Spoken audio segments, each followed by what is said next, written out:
Hello and welcome to Heroes of History. We are now looking at Confucius and looking at how good he hopefully is.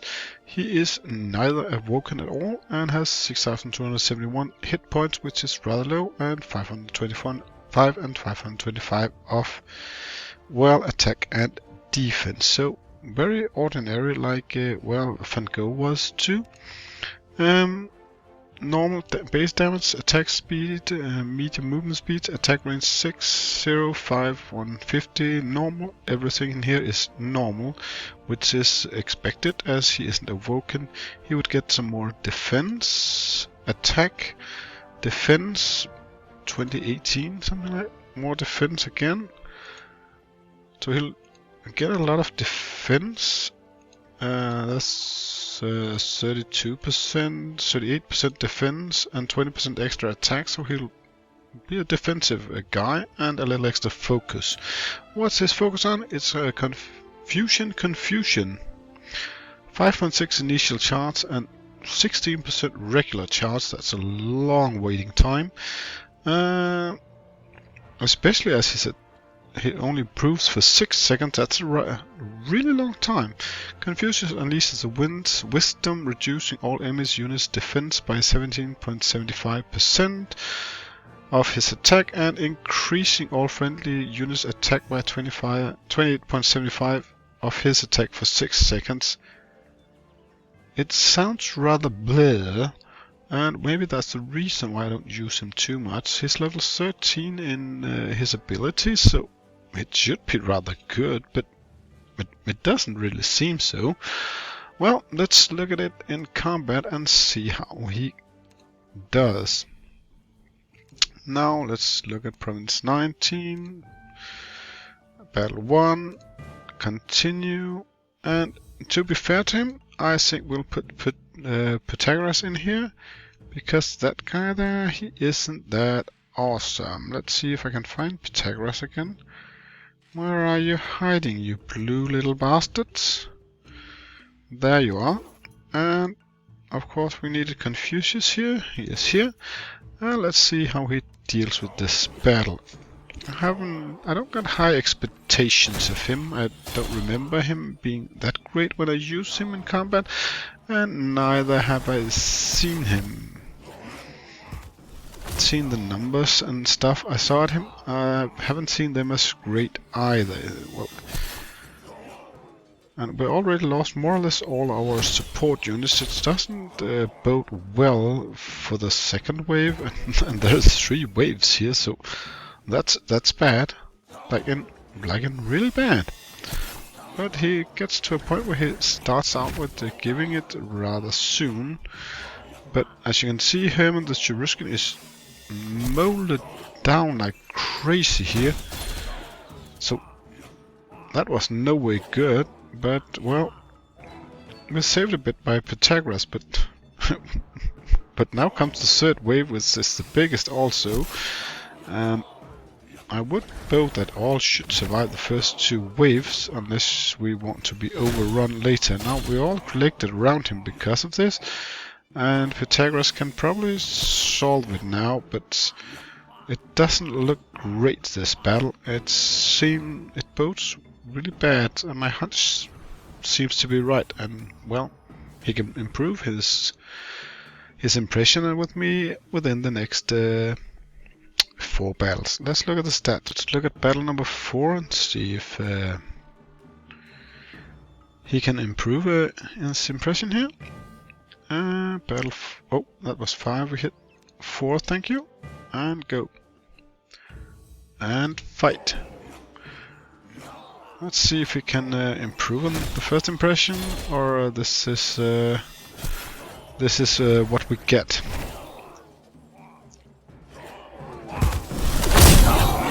Well, it takes a long time with him.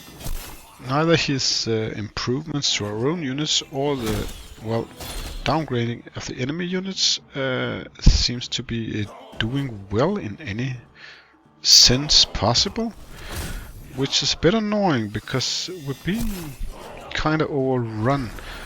Otherwise, it's too slow and too little he helps in the battle.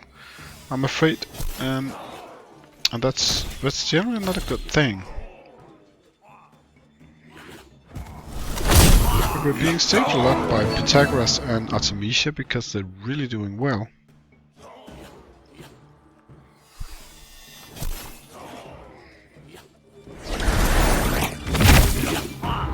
Oh, Herman, you bastard, you're dying again. And that's even... Oh, Artemisia, it's wonderful to see how Artemisia pinned down all their archers, but it's sad to see how many heroes we lose and how easy they fall. But, well, let's look at the stats anyway. So all heroes get the same treatment. Well, let's continue with battle number 5 here.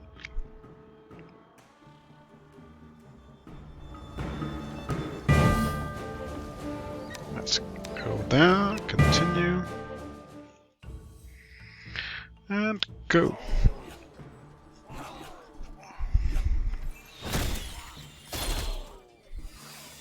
That's a good air cover. Well, that's changed a lot. Most of them on one side. Want them to die before they... Yes, die before we throw the second round of area damage. Because we want that to land now rather than before. Getting help on all sides here. We should maybe get a decent start on the third wave, because it won't take long before the Cheruscan get out of his ability and self-heal a bit extra, and the ruler comes out there from Pythagoras too, so well, it won't be a 3-star, I can see that. They're losing health too fast, and Confucius is just using his ability too slow for it to really matter. Oops, there goes. Well, but we only lose one hero. That's actually good. So a bit better than the first 2 battles actually. Let's look at the stats. If they improved in any way. Let's continue to battle number 7.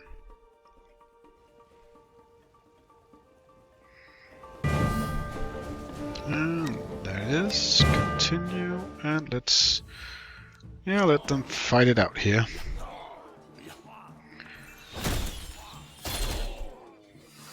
No, come on. Kill some units, please. We need them to die so we can... It has a great area damage these catapults. Oh, that was a waste. That's gonna hurt us before we even reach the third wave. But hopefully the Cheruscan and Pythagoras can keep the game in our favor, and perhaps we can keep all 5 alive here. It seems to be possible, but though it deducts a lot of the effect of Artemisia, that she, well, mistime her powers. Now this seems even worse because the area damage is quite far from using the powers from the start here. That bode well for the Cheruscan, and went Confucius down, and Pythagoras has his powers going on now, and well, it keeps the other 3 alive, and we get a 2-star of it, but it was bad timing again. Don't do auto if you want to have a better star ratio than I have in these videos. Let's look at the battle stats, and let's go for battle number 8 and conclude on this.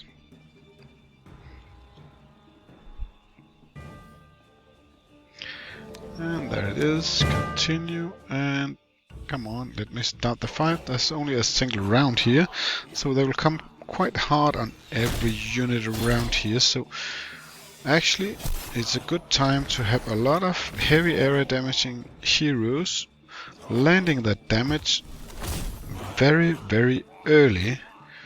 Well, that was the Cheruscan down there. and well, Confucius will die too, I'm afraid here. But much more than that, no. I think we can even keep Confucius alive because there's only the catapults left now. So we're off to, well, an actually okay finish here in battle number 8.